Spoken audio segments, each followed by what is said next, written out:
Well, the whole story is about, of course, it's biography of this great grandmaster, Wing Chun martial arts style.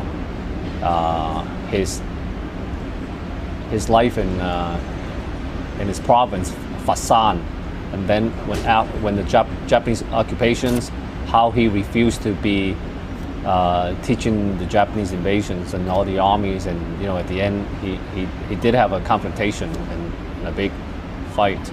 And then he escaped it, went to Hong Kong and started training students in Hong Kong, and one of his most famous students, of course, is Bruce Lee.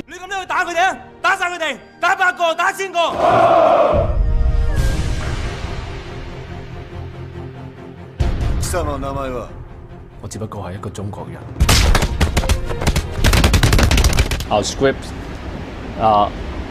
was a very complex, in-depth story about this man, and we couldn't put everything on just one episode, so one movie, and we shot the first half or the 1/3, so we're gonna go on to the part 2 where he comes to Hong Kong and eventually Bruce Lee meets him and how he influenced Bruce Lee, and of course Bruce Lee later on influenced the rest of the world. So that's how interesting this man is. It's like we look at him, it's like, okay, he's just a sifu, but he's not just a sifu.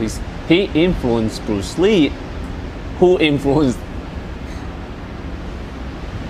every single martial art films in the world, and martial art style itself. So he's a very interesting person.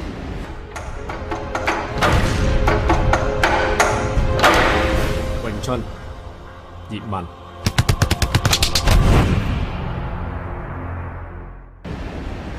He was a very funny man. He likes to joke around a lot. Very sarcastic. Through my research from Yip Chun, he told me that his father was a very sarcastic guy, very dark humor.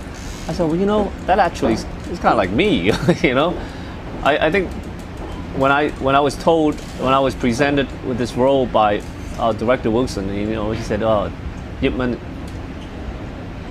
sort of resemble of you, and at first I didn't believe it, but through my research I found out that oh wow, he has a very similar background, family man, a father, a husband, likes to joke around, of course he's the grandmaster, and I've studied martial arts all my life, and with all those elements I said, wow, maybe it is my role of my entire life,